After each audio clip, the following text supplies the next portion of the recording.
Good morning, grade 1.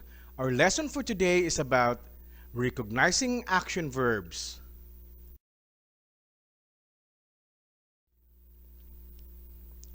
Let us read the short story.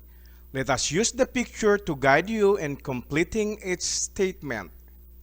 The words below will help you complete the story.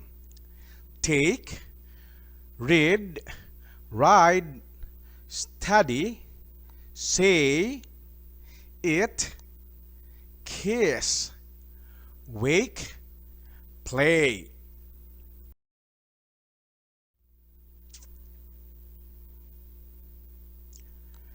Every morning when I up, I a little prayer to God. I a bath. Now repeat after me. Every morning when I wake up, I say a little prayer to God. I take a bath.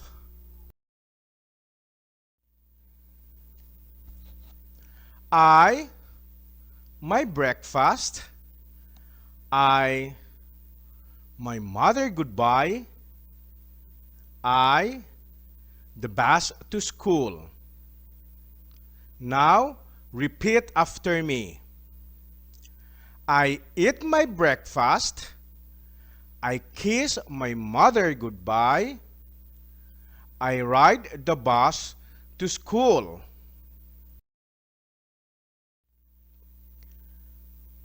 Where I and these are the things I do every day. Now repeat after me. Where I study and play. These are the things I do every day. Now, grade 1, what is action verbs? Action verbs are the words that express something that a person, an animal, or an object can do.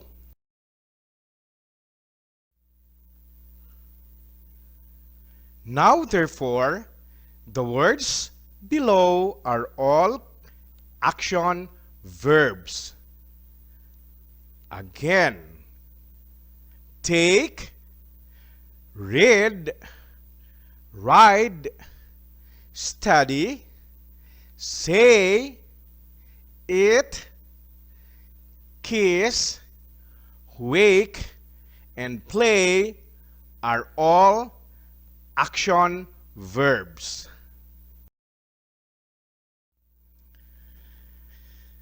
Let us all read the verb alphabet.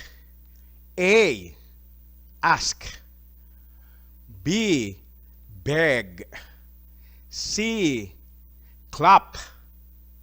D, dance. E, exercise. F, fly. G, get. H, hop. I, imagine.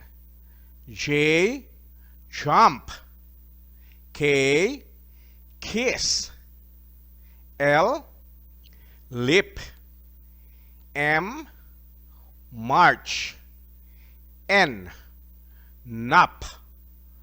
O, open. P, pot. Q, quack. R, run. S, swim. T, tiptoe. U, use. V, vote. W, wave. Y, yawn. Z, zip. Now, with your mother, video yourself while saying each verb with matching actions. Enjoy!